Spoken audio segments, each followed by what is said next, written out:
نماز ہو جاتی ہے. پرفیوم میں کوئی ناجائز چیز نہیں ہے. ایک آدمی خود بھی یا غوث المدد کہتا ہے, دوسروں سے بھی کہلواتا ہے. کیا یہ آدمی جو اس کے ساتھ دوسرے لوگ یا غوث المدد کہتے ہیں سب مشرک ہیں؟ جو یا علی مدد کہتے ہیں, دیکھو یا علی مدد کہنا یا غوث آدم مدد کہنا یہ شرکیہ نعرہ ہے. لیکن جب کوئی نعرہ لگاتا ہے تو اسپیسیفک کسی خاص شخص کو کافر کہنے سے پہلے شریعت میں احتیاط ہے. تو جو نعرہ لگا رہا ہے اس سے اس نعرے کا مطلب پوچھا جائے گا کہ آپ کا مطلب کیا ہے. اگر وہ کہتا ہے کہ یا علی مدد یا غوث آدم مدد یا حسین مدد یا رسول اللہ مدد کا میری نظر میں مطلب یہ ہے کہ میں نبی کو یہاں سے پکاروں گا, نبی میری پکار سنیں گے اور اللہ نے آپ کو مدد کے اختیارات دے دیے ہیں, تو وہ کافر ہے. پھر اللہ کہتا ہے میں نے مدد کے اختیارات کسی کو بھی نہیں دیا. اسباب سے ہٹ کے کوئی اختیارات نہیں ہے کسی کے پاس, اور نہ کوئی ہر جگہ سے ہر ایک کی بات سن سکتا ہے. لیکن اگر وہ کہتا ہے یا رسول اللہ مدد سے کچھ اور مراد ہے, تو وہ پوچھا جائے گا کیا مراد ہے پھر. تو اس لیے کسی خاص شخص کے بارے میں فتویٰ لگانے میں احتیاط ہے, ایک دم سے کافر نہ کہو. ہاں یہ ضرور ہے کہ یہ نعرہ شرکیہ ہے, یہ نعرہ کیا ہے, کفری ہے. نعرہ لگانا بہرحال حرام ہے, ناجائز ہے یہ, کیونکہ یہ شرک نہ بھی ہو, شرک کا وہم تو ہوتا ہے نا کہ آپ کیوں پکار رہے ہو. آپ کہتے ہیں کہ اگر عورت اپنے حقوق معاف کروائے تو وقتی طور پر نکاح ہو جائے گا, لیکن کیا فتویٰ دیتے ہیں اگر غیر کفو میں نکاح ہوگا, بیوہ ہو یا طلاق یافتہ, تو نکاح ولی کی اجازت کے بغیر درست ہوگا یا نہیں ہوگا؟ بھائی ولی کی اجازت کے بغیر نکاح غیر کفو میں جائز نہیں ہے. وہ جو حدیث میں آتا ہے نا لا نکاح الا بولی, ولی کے بغیر نکاح نہیں ہے, اس سے ہمارے احناف کے ہاں فقہ حنفی میں اس سے مراد یہ ہے غیر کفو, کیونکہ نبی صلی اللہ علیہ وسلم کی موجودگی میں ولی کی اجازت کے بغیر عورت نے نکاح کیا ہے. تو اس لیے احناف کا مذہب اس بارے میں یہی ہے کہ عورت نکاح ولی کی اجازت کے بغیر کر سکتی ہے, ہو جاتا ہے نکاح, اگرچہ معیوب حرکت ہے, بری حرکت ہے, کوئی خاندانی لوگوں کا کام نہیں ہے یہ. لیکن یہ بھی جب ہے جب ولی یعنی باپ جو ہے وہ نکاح میں دلچسپی لے رہا ہو, وہ سنجیدہ ہو. اگر وہ سنجیدہ ہی نہیں ہے تو پھر تو کر لے, کورٹ میرج ہی کر لے. تو اب یہ انہوں نے پوچھا ہے کہ بیوہ ہو یا طلاق یافتہ, بیوہ یا طلاق یافتہ اگر غیر کفو میں نکاح کرتی ہے تو اس کو ولی کی اجازت لینی پڑے گی. اگر کفو میں کر رہی ہے تو نہیں. کفو غیر کفو گاڑا لفظ ہے, اس کا مطلب ہے ہم پلہ جوڑ کا نکاح ہو, بہت زیادہ فرق نہ ہو. اب لڑکی بیٹی ہے کسی 18-20ویں گریڈ کے آفیسر کی بیٹی ہے, وہ شادی کر رہی ہے بالکل ہی ایک یعنی کوئی بیچارہ ٹھیلا لگاتا ہے, ٹماٹر بیچتا ہے, رکشہ چلاتا ہے, تو جوڑ نہیں ہے نا دنیاوی لحاظ سے. تو اس میں شریعت کہتی ہے آپ کو ولی کی پرمیشن لینی پڑے گی, کیونکہ اس میں لڑکی کے نقصان کا خطرہ ہے. نکاح جوڑ کا نہیں ہوگا تو آگے طلاق کا خطرہ ہے, کیونکہ عورت شوہر کی ماتحت ہوتی ہے. تو ماتحت ہونے کے لیے مینٹلی بھی تو ماتحت ہونا ضروری ہے نا. تو جوڑ ہی نہیں ہے تو وہ کیسے ماتحت ہوگی, وہ تو الٹا اس کو غلام بنا لے گی. تو پھر طلاقیں ہوتی ہیں جو ہوتا ہے مارکیٹ میں. عورت چاہتی ہے میرا شوہر میرے جوڑ کا یا مجھ سے بہتر, کیونکہ اس نے اسلام میں شوہر سربراہ ہے, وہ فرینڈ نہیں ہے, دوست نہیں ہے, وہ کیا ہے, وہ سربراہ ہے گھر کا. تو سربراہ ہمیشہ اپنے سے اونچا ہوتا ہے, اپنے سے چھوٹے لیول کے انسان کو آدمی سربراہ مینٹلی بناتا نہیں. دیکھو آرمی میں کمیشن آفیسر بھرتی ہونے کے لیے انٹر کی شرط ہے, اور ISSB کا کلیئر ہونا ضروری ہے, ایک خاص قد ہونا ضروری ہے, آپ کی مینٹیلٹی چیک کرتے ہیں وہ. فوجی کے لیے اتنی ساری شرطیں نہیں ہیں. اب آرمی والے یہ کر لیں کمیشن آفیسر 8ویں پاس کو بھرتی کریں, اور فوجی کے لیے ضروری ہے کہ PhD اسکالر ہو, وہ پڑھا لکھا زیادہ ہو, تو وہ فوجی اس کمیشن آفیسر کو افسر مانے گا ذہنی طور پہ؟ بولو نا کیا ہو گیا بھائی صاحب. وہ کہے گا میں ماسٹرز ہوں, میرا مطالعہ اتنا ہے, میری پرسنالٹی بھی اچھی ہے, اور یہ 8ویں سے بھاگا ہوا ہے, توند نکلی ہوئی ہے, قد بھی چھوٹا ہے, یہ میرا باس ہے. تو کاغذ میں مانے گا, حقیقت میں نہیں مانے گا. تو دنیا کا اصول ہے آفیسر ہمیشہ اونچے لوگوں کے ہوتے ہیں. تو اللہ میاں نے بھی مرد کو گھر کا آفیسر بنایا ہے. عورت شوہر کی غلام نہیں ہوتی, ماتحت ہوتی. غلام ہونا الگ چیز ہے, ماتحت ہونا الگ چیز. دیکھو ہمارا جو وزیر اعظم ہے ہم ماتحت ہیں, اس کے غلام نہیں ہیں,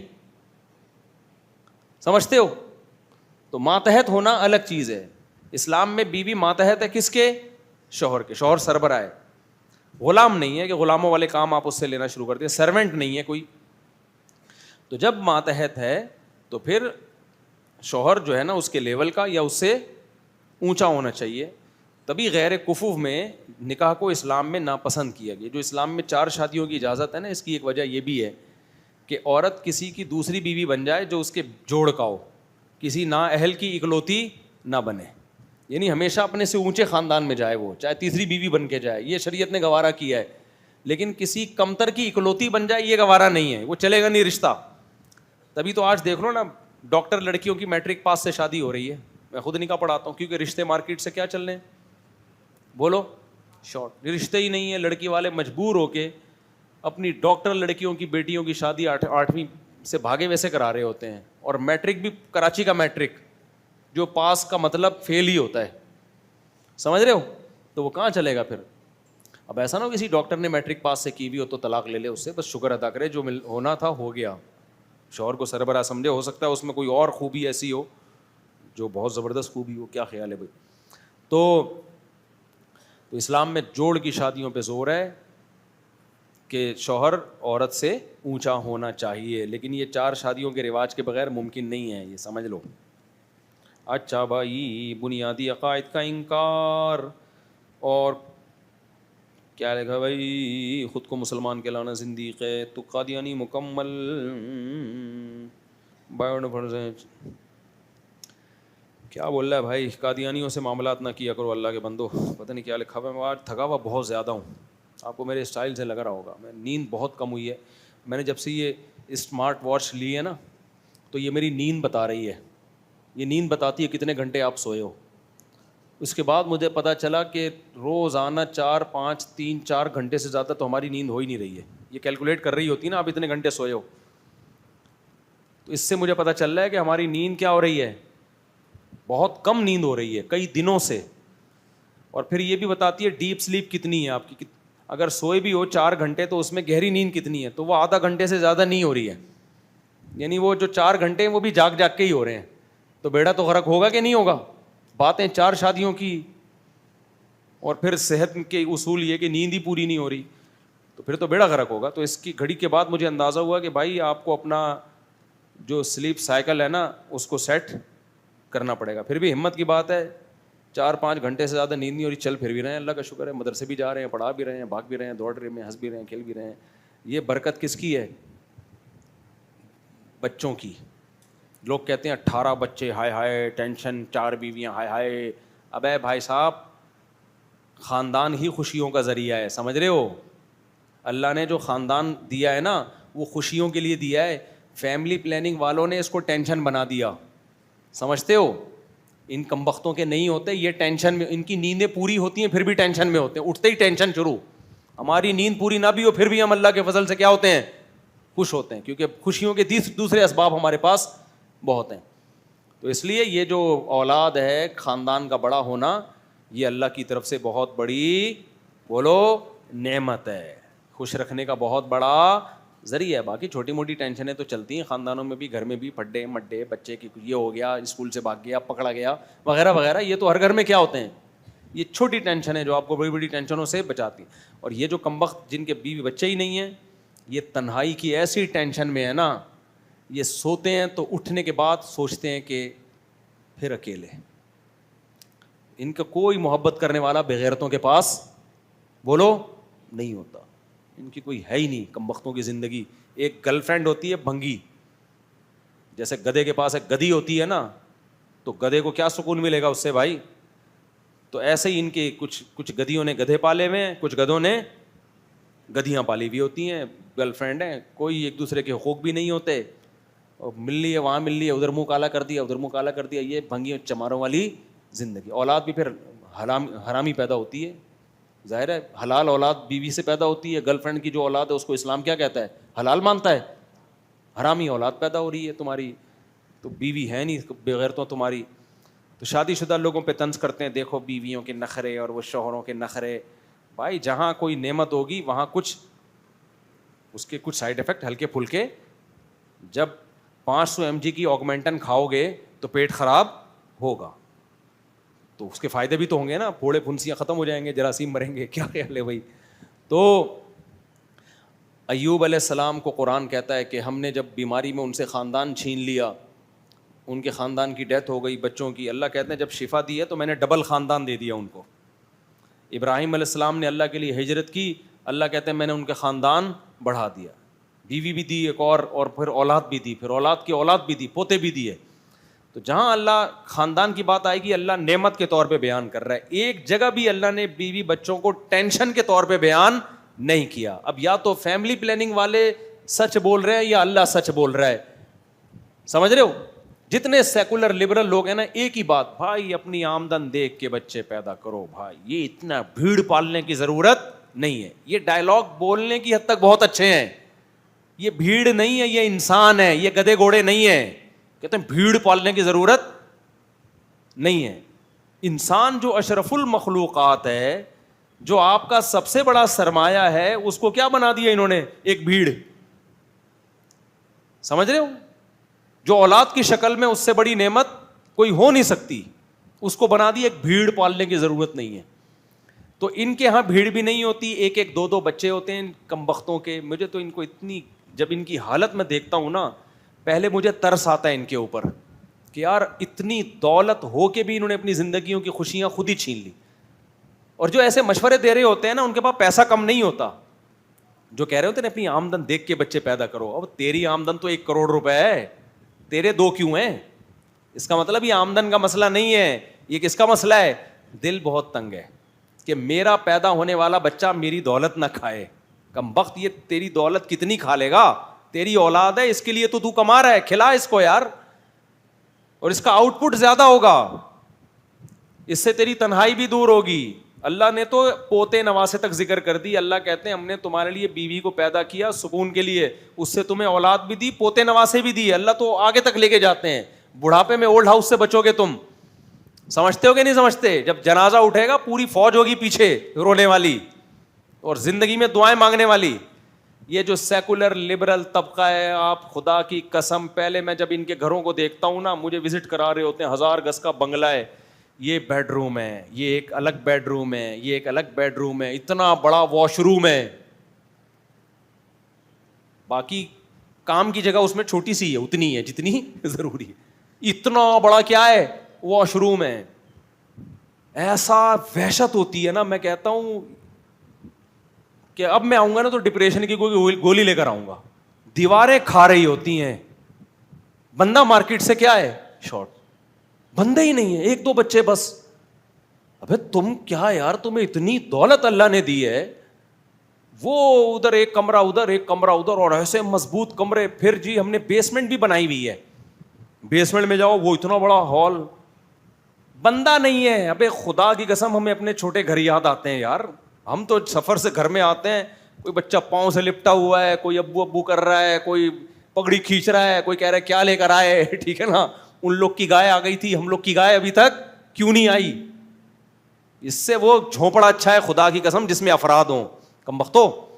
تو پہلے مجھے ان کروڑ پتی لوگوں پہ آتا ہے ترس, رونا آتا ہے ان کے گھروں کو دیکھ کے نا, کہ دیواری دیواری ہے, گھر نہیں ہے.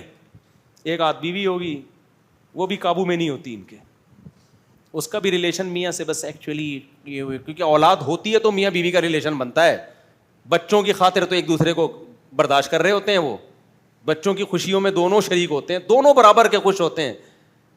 بچے کو ماں پیار کرے گی, باپ کا دل باغ باغ ہوتا ہے, باپ پیار کرے گا, ماں کا دل باغ باغ ہوتا ہے. ایسا اللہ نے میاں بیوی کا ریلیشن بچوں کی وجہ سے بنایا ہے. تم کم بختوں کے بچے ہی نہیں ہیں, ایک آدھ بعض وہ بھی نہیں ہوتے. تو کیا ایک دوسرے کا منہ دیکھ دیکھ کے کب تک برداشت کرتا ہے انسان. دلہن پہلے دن اچھی لگتی ہے بھائی, 2 دن 1 سال, اس کے بعد گھر ہو تو پھر بیوی بھی اچھی لگ رہی ہوتی ہے, گھر نہیں ہے تو آدمی کہتا ہے یار ایک دوسرے کا منہ دیکھو. ایک تو اللہ کی طرف سے اولاد نہیں ہوئی, وہ ایک الگ بات ہے, تو یہ کمبخت تو خود روک رہے ہوتے ہیں نسل, تو ان کی دیواریں. پھر اللہ پہ توکل نہ کرنے کے جو عذاب آتے ہیں وہ ایک الگ ہیں. اللہ کہتا ہے نا, تو یہ سمجھ رہا تھا تو کھلاتا ہے. بچے پیدا ایسے نہیں کرتے کہ ہمیں کھلانا پڑے گا, تو ایکچولی اتنی آمدن ہوگی تو اتنے. میں نے ایک سیکولر سے پوچھا, میں نے کہا آپ مجھے یہ بتا دیں کتنی آمدن میں کتنے ہونی چاہیے, تو میں ایک فارمولہ لوگوں کو بتا دوں. بھائی 1 لاکھ تنخواہ میں 2, 6 لاکھ میں 4, تو کوئی پیکج تو بتاؤ نا. ہاں بوبھم بات. میں نے کہا ہمارے پاس تو پیکج ہے کہ بچے پیدا کرنے ہیں, یہ دینا کس کا کام ہے؟ اللہ کا. کس توکل کس پہ کرنا ہے؟ اللہ پہ. کھلانے والا کون ہے؟ اللہ. پیدا ہونے کے بعد آپ پلاننگ بھی کرو, کیا کھلانا ہے کیا پلانا ہے, نظر کس پہ رکھو؟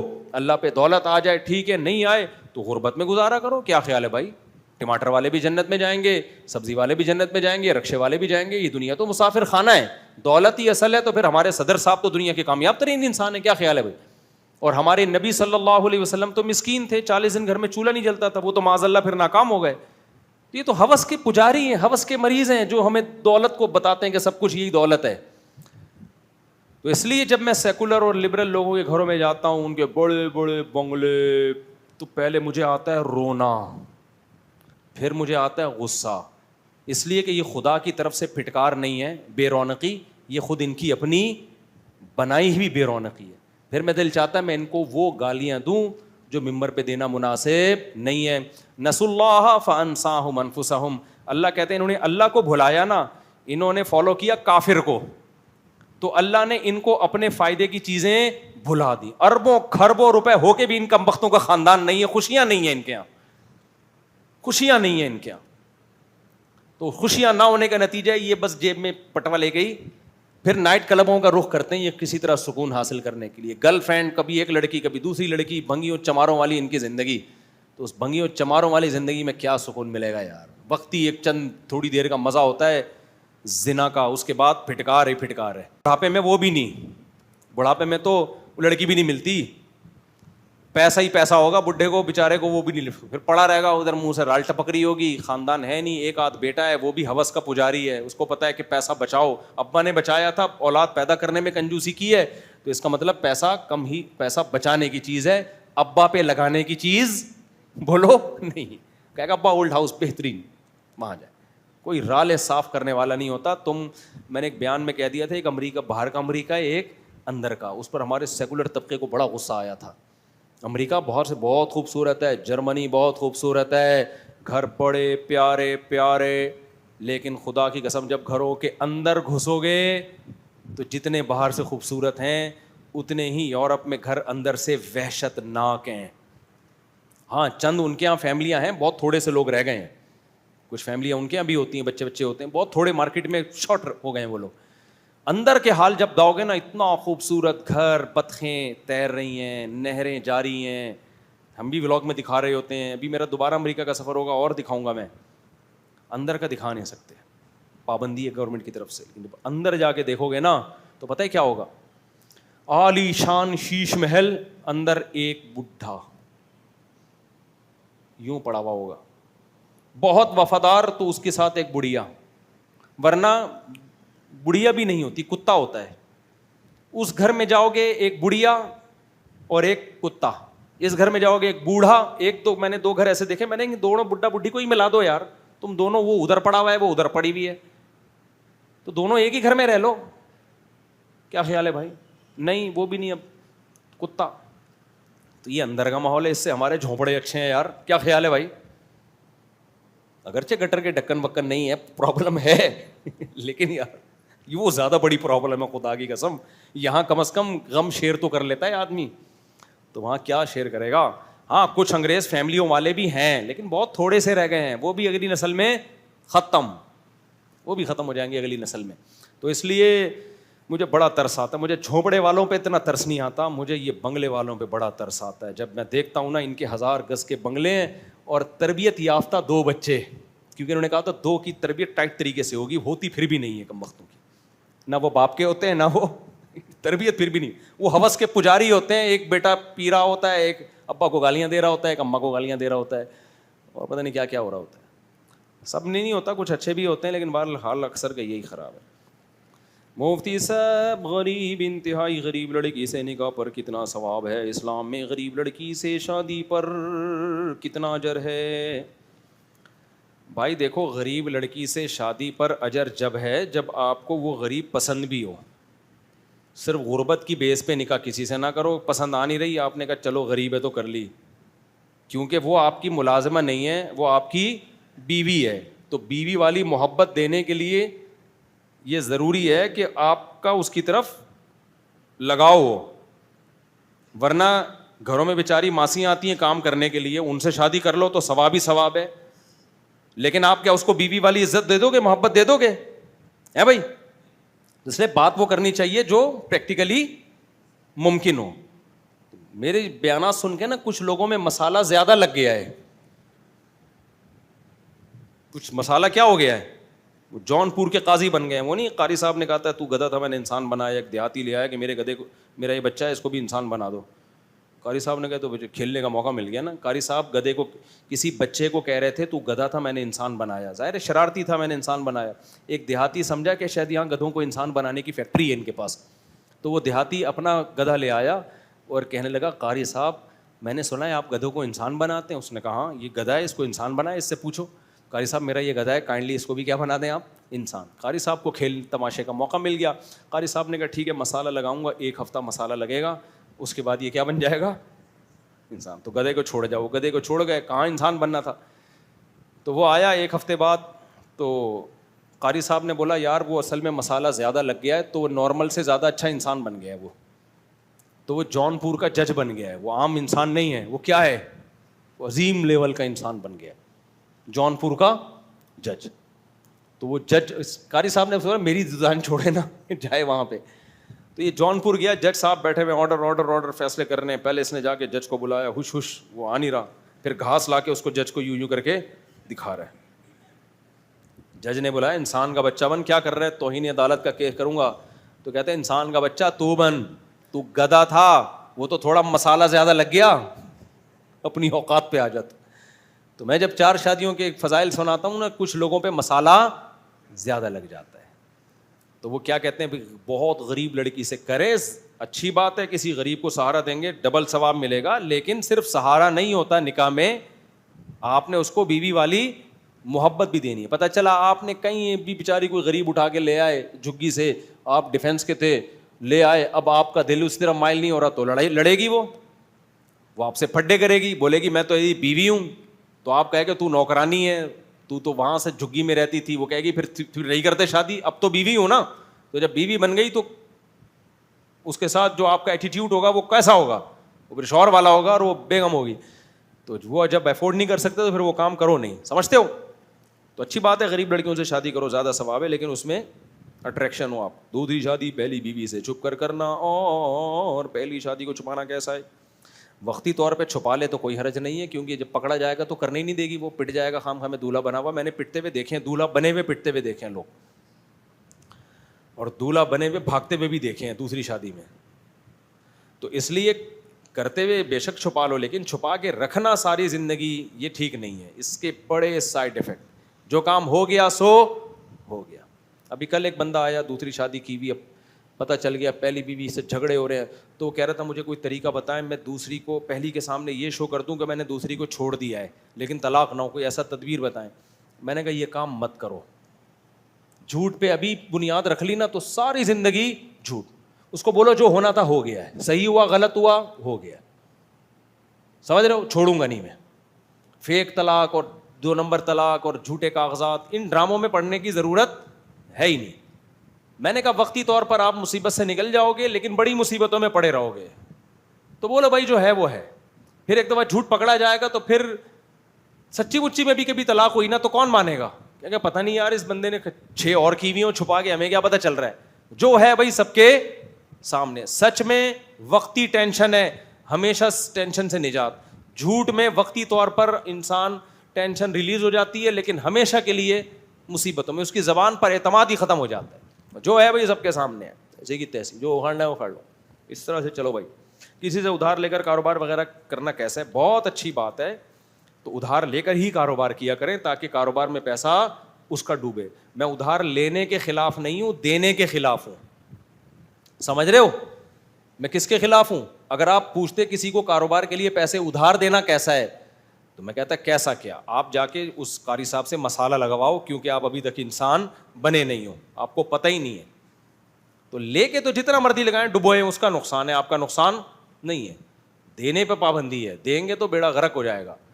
اور آپ سمجھو کہ میں نے جب اس کا پیسہ لے کے کاروبار میں لگا دیا, ڈبو دیا, تو ٹینشن تو مجھے دے گا نا, وہ قطعاً نہیں دے گا ٹینشن, وہ دے ہی نہیں سکتا.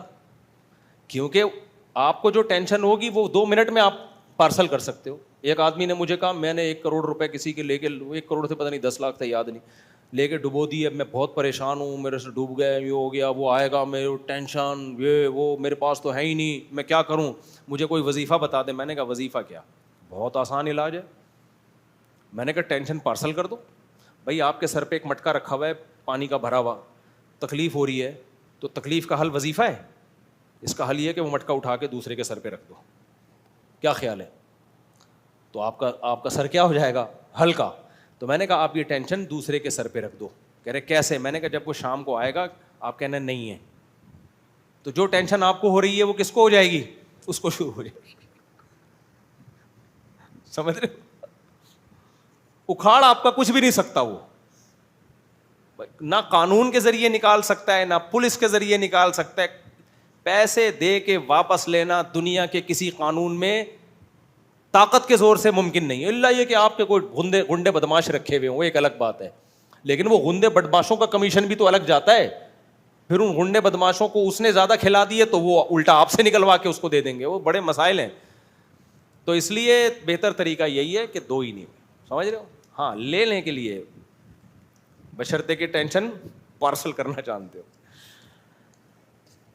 مفتی صاحب کہتے ہیں بالغ ہوتے ہی شادی کرو مگر اپنے خرچے پر. اچھا بھائی, جب کہ بولتے ہیں کہ پہلے پڑھ لکھ کے سمجھدار ہو جاؤ. یہ پرانا سوال ہے, بار بار بتا چکا ہوں. بھائی ماں باپ شادی نہیں کرنے دے رہے کیونکہ آپ کما نہیں رہے ہو اور گناہ کا خطرہ بھی ہے, تو کمانا شروع کر دو. اتنا کما لو کہ جس سے ایک گھر کا کرائے پر انتظام ہو جائے, پھر رشتہ کر لو. لوگ کہتے ہیں رشتہ نہیں ملتا, گرل فرینڈ کیسے مل جاتی ہے بھائی؟ ہر پاگل سے پاگل کو ایسے ایسے بوائے فرینڈ آ رہے ہیں نا مارکیٹ میں, بوائے فرینڈ کے ساشے آ رہے ہیں اتنے سے.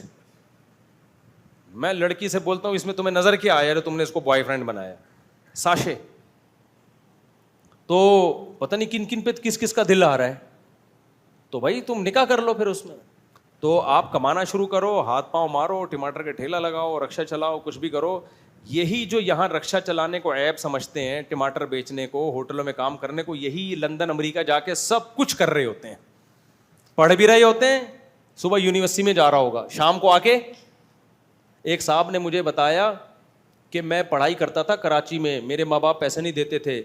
کہہ رہے ہیں میں صدر میں جا کے نا, پہلے کہتے ہیں صبح جاتا تھا یونیورسٹی کوٹ ٹائی میں, نہا دھو کے پرفیوم لگا کے زبردست. شام کو کہتا ہے میں بھیس بدل کے صدر میں جاتا, بنیان پہنتا اور کوئی پھٹی ہوئی کوئی شلوار یا پینٹ, اور وہ لنڈے کا نہیں بنیان جو اٹھا کے ہر مال 20 روپے 50 روپے, کہہ رہے ایسا بیچ رہا ہوتا تھا میں. کہہ رہے اس طرح میں نے پیسہ کما کے فیسیں بھری ہیں. آج اس بندے کی میرا خیال ہے 15-20 لاکھ روپے تنخواہ ہوگی, دبئی میں بہت اونچی پوسٹ پر ہے. اور کہتا ہے پھر میں نے وہ لوڈنگ کا کام بھی کیا, ٹرک میں نہیں مال لوڈ کیا جاتا. کہہ رہے ایسا رومال باندھتا تو لوگ سمجھتے تھے یہ پرانا مزدور ہے, اٹھا کے مال لوڈ کر رہا ہوں ٹرک میں. ہاں بھائی دہاڑیاں لے کے لوگ محنت کرنے والے سب کچھ کرتے ہیں, پیڑے کھانے والوں کا دنیا میں کوئی حل. لیکن اس آدمی نے محنت کی, اس طرح سے کما کے پڑھا بھی ہے. اور میرا خیال ہے 15 لاکھ بھی میں کم کہہ رہا ہوں, زیادہ ہی ہوگی. اور وہ 3 پیس سوٹ ٹائی اس نے اب سنبھال کے رکھا ہوا اپنا کہ اسی میں اب. تو کیا کیا لوگ محنتیں کر رہے ہیں. آپ چاہتے ہو کہ بس ہر وقت بیٹھے رہو اور جو ہے نا اوپر سے نوٹ برسنا شروع ہو جائیں, اور پھر 4 بیویاں مل جائیں آپ کو, شادیاں بھی ہو جائیں اور پھر بچے بھی ہو جائیں. تو وہ شیخ چلی والے کام ہیں یہ, جو جس نے انڈوں کا ٹوکرا گرایا تھا. تو محنت کرو اور کماؤ. مفتی صاحب آپ سے میرا سوال یہ ہے کہ اگر ہم گھومنے کے لیے کینچر جھیل یا کہیں دور جاتے ہیں, 1 یا 3 دن کے لیے, تو وہاں جا کے نماز ادا ہو جائے گی؟ بھائی کینچر جھیل کراچی کے باہر 70 کلومیٹر 78 کلومیٹر دور ہے. تو شہر سے باہر 78 کلومیٹر سے دور جائیں گے تو سفر والی نماز ہی ہوگی, جب تک وہاں 15 دن ٹھہرنے کی نیت نہیں کرتے. مفتی صاحب سوال کے جواب, ایک عورت بیوہ اس کا انتقال ابھی ہوا ہے, ان کا ایک جوان بیٹا اور بیٹی کنوارے ہیں اور وہ کوئی کام بھی نہیں کرتے. ماں کو جو زکوٰۃ کے پیسے آئے تھے اسی سے یہ لوگ قرآن خوانی وغیرہ کر, لا حول ولا قوت, زکوٰۃ کے پیسوں سے قرآن خوانی کرا دی. انہیں کھانے جائز ہے. بھائی وہ دوسروں کے لیے کھانا اس لیے جائز ہے کہ زکوٰۃ تو جب بیوہ کو دی ہے تو اس سے جس کو چائے کھلائے, پھر وہ زکوٰۃ کے پیسے بینک میں رکھے, اس کا سود آتا ہے, وہ سود حرام ہے, وہ صدقہ کرنا واجب ہے. اس زر سے کہ طبیعت خراب نہ ہو جائے, نماز بیٹھ کر پڑھنا کیسا ہے؟ غالب گمان قریب با یقین ہو, غالب گمان ہو کہ کھڑے ہو کے نماز پڑھنے سے طبیعت خراب ہو جائے گی تو بیٹھ کے پڑھ سکتے ہیں فرض نماز, ادروائز بیٹھ کے نہیں پڑھ سکتے. غیر مؤکدہ سنت میں درمیانی قاعدے میں درود شریف پڑھنا ضروری ہے کیا؟ ضروری نہیں ہے، سنت ہے، لیکن سنت مؤکدہ میں اتحیات کے بعد کھڑے ہو جائیں گے۔ اشراق کی چاش کی نمازوں کا آخری وقت کیا ہے؟ شروع کا لکھا ہوتا ہے آخری وقت زوال سے پہلے، یعنی زوال کا وقت داخل ہونے سے پہلے۔ افضل وقت تو نہیں ہے، لیکن پھر بھی امید ہے اللہ سے کہ ثواب مل جائے گا انشاءاللہ۔ اچھا بھائی، یہ کیا لکھا ہوا ہے؟ ایک نماز کے وضو سے دوسری نماز تک کیسے یقین ہو کہ وضو ہے؟ یہ تو بھائی آپ کا پرسنل معاملہ ہے، آپ اور پاک فضائیہ، آپ کو کتنی اسپیڈ سے گیس کب خارج ہوتی ہے یہ آپ کو پتہ ہے، مجھے پتہ نہیں ہے۔ تو اگر وضو کا ٹوٹنا یاد نہیں ہے تو پھر وضو باقی ہے۔ میرے بھائی کہتے ہیں کہ ڈالر سے پتہ نہیں کیا لکھا ہوا ہے، فجر کی نماز گھر پہ پڑھ سکتے ہیں؟ کس کے ڈر سے؟ کتوں کے ڈر سے، کتوں کے ڈر سے فجر کی نماز۔ اگر کتا کاٹنے کا غالب گمان ہو، ویسے تو کراچی میں اتنے کتے گھوم رہے ہیں، ہم بھی فجر کے لیے آتے ہیں، کتے بھی آ جاتے ہیں ہمارے ساتھ، تو کتوں نے پہچان لیا ہے، گلی محلے کے کتے تو سب کو، انسان نہیں پہچانتا، کتے الحمدللہ پہچانتے ہیں۔ پھر بھی اگر کوئی پاگل واگل کتا ٹہل رہا ہے تو پھر مجبوری ہے بھائی، پھر گھر میں پڑھ سکتے ہو۔ کتوں سے مت ڈرو، پاگل کتے سے ڈرو، نارمل کتے سے ڈرو گے تو کاٹے گا، ورنہ شہری کتے کاٹتے ہیں نہیں، تو خام خواہ میں ڈرنے سے کوئی فائدہ ہے نہیں۔ وہ ایک آدمی کو کتے نے بھونکا نا، تو یہ بھی ڈر کے بھونکنا شروع کر دیا۔ کتے نے کہا میں تو کتا ہوں، تو کیوں بھونک رہا ہے بھائی، تجھے کیا ہو گیا؟ قبرستان میں جا کر قبر پر کھڑے ہو کر قرآن پڑھنے کا حکم کیا ہے؟ کہیں بھی ثابت نہیں ہے بھائی، یہ یہیں بیٹھے بیٹھے اصالہ ثواب کیا کرو، میت کے لیے دعا کیا کرو۔ باقی قبرستان جانا ثابت ہے موت کی یاد تازہ کرنے کے لیے، تو موت کی یاد تازہ کرنے کے لیے قبرستان جایا کرو، پھر وہاں جا کے فالتو باتوں کے بجائے کوئی قرآن پڑھ لے تو بڑی اچھی بات ہے، لیکن قبرستان قرآن پڑھنے کے لیے نہیں ہے۔ عبادت گاہیں مسجدیں اور گھر ہیں، قبرستان تو بس مردے دفنانے کی جگہ ہے۔ اچھا بھائی، حضرت وراثت کا مسئلہ، میرے دادا کا انتقال ہوا جبکہ میرے ابو کا انتقال 1 سال پہلے ہوا، تو میرے ابو کا حصہ ہم کو ملے گا یا نہیں؟ میرے چاچا لوگ کہتے ہیں کہ پوتوں کو شریعت میں حصہ نہیں ملتا۔ اگر دادا کا انتقال ابو کے انتقال کے بعد ہوا ہے تو آپ کے ابو کا حصہ ختم، جب ابو کا ختم تو پوتوں کا بھی ختم، لیکن یہ جب ہے جب دادا کے دوسرے بیٹے موجود ہوں، سمجھ رہے ہو؟ کیونکہ سگے بیٹے موجود ہیں تو پوتوں میں نہیں جائے گی وراثت، لیکن اگر دادا کے کوئی بھی بیٹا موجود نہیں ہے تو پھر پوتے ہی بیٹوں کے قائم مقام بن جاتے ہیں۔ اچھا بھائی، مفتی صاحب اتنا ثواب ملے گا، ہو گیا۔ آپ لوگوں میں کسی نے کوئی سوال پوچھنا ہو تو بھائی، حضرت ہمارا گاؤں تقریباً 1200 گھروں پر مشتمل ہے، اس میں 800 کو بھائی یہ فرقہ وارانہ قسم کا سوال ہے۔ پہلا طالب علم ہوں، اگر یہ آپ کے 5 منٹ مل جائیں بتاؤں گا، اتوار کو آ جاؤ عصر میں۔ سوال، کیا آپ نے سندھی زبان بولی ہے؟ مجھے سندھی آتی تو نہیں ہے، لیکن تھوڑی پڑھی ہے میں نے اسکول میں، اور اس وقت تھوڑی سی آتی بھی تھی۔ اور جو میرے شیخ و مرشد تھے حضرت مفتی رشید احمد صاحب رحمہ اللہ تعالیٰ، وہ فل سندھی زبان بولتے تھے، کیونکہ وہ تھے تو پنجاب کے لیکن زندگی ان کی سندھ میں گزری ہے، تو بہترین سندھی آتی تھی ان کو۔ اور ویسے مجھے سندھی زبان پسند ہے، زبان کے جو پروناؤنسیشن ہے نا، اس سے ہی پتہ چل جاتا ہے کہ زبان میں اٹریکشن ہے یا نہیں ہے۔ تو سندھی زبان میں مٹھاس بہت ہے، اور یہ ہمارے حضرت بھی اس کی تعریف کیا کرتے تھے نا، سندھی زبان، سندھی قوم کی بھی تعریف کرتے تھے کہ سندھی قوم کو وہاں کے وڈیروں نے تباہ کر دیا، ورنہ حضرت فرماتے تھے سندھی بڑی پیاری قوم تھی۔ یہ ہمارے حضرت کا تو سندھ میں بہت ٹائم گزرا ہے، کہا وہاں کے جو جاہل پیروں نے اور وڈیروں نے، سیاستدانوں نے خراب بہت زیادہ، یعنی جو اتنی اچھے لوگوں کو نا، اگر ان میں کوئی یہ نہیں کیا کہ ساری قوم کو خراب کر دیا، یعنی ان میں اگر کوئی خرابی آئی ہے تو ان کے وڈیروں اور ان کے جو لیڈروں سے آئی ہے، ورنہ مہمان نوازی میں سندھ جو ہے نا باب الاسلام کہا جاتا ہے۔ پورے بر صغیر میں جو اسلام آیا ہے وہ کہاں سے آیا ہے؟ سندھ سے آیا ہے۔ سندھ کی تاریخی بڑی حیثیت ہے۔ ٹھٹھا کو آپ کیا سمجھتے ہو؟ ایک زمانے میں بہت بڑا علمی مرکز تھا ٹھٹھا، اب جا کے دیکھو بیچارہ کیسا غیر آباد ہو گیا۔ تو سندھ کا بڑا دخل ہے اسلامی تاریخ میں، اور علم کا مرکز تھا یہ سندھ۔ سندھی رسم الخط بہت پرانا ہے. دیکھو زبان پڑھے لکھے لوگوں کی ہے یا نہیں, اس کا پتہ اس سے بھی چلتا ہے کہ اس کا رسم الخط ہے یا نہیں, لکھی جاتی ہے کہ نہیں لکھی جاتی. ابھی بھی پاکستان کی لوکل زبانیں جتنی بھی ہیں نا, ان میں بہت ساری زبانیں لکھی نہیں جاتی ہیں کیونکہ ان میں علم نہیں ہے. سندھی زبان بہت پہلے سے لکھی جاتی ہے, اس کا عربی رسم الخط ہے. بہت پرانی کتابیں آپ کو سندھی زبان میں ملیں گی. اس کا مطلب بہت پہلے سے یہ علم کا مرکز رہا ہے سندھ, کیونکہ اس میں رسم الخط ہے. تبھی بخاری میں حدیث ہے سندھ کے بارے میں کہ نبی صلی اللہ حضرت عائشہ کے پاس سندھ سے ایک شخص آیا علاج کے لیے. تو بہت قدیم تاریخ ہے, لیکن وہی ہے وڈیروں نے اور لوٹ ماروں نے بیڑا غرق کر کے بالکل تباہ و برباد کر دیا سندھ کو.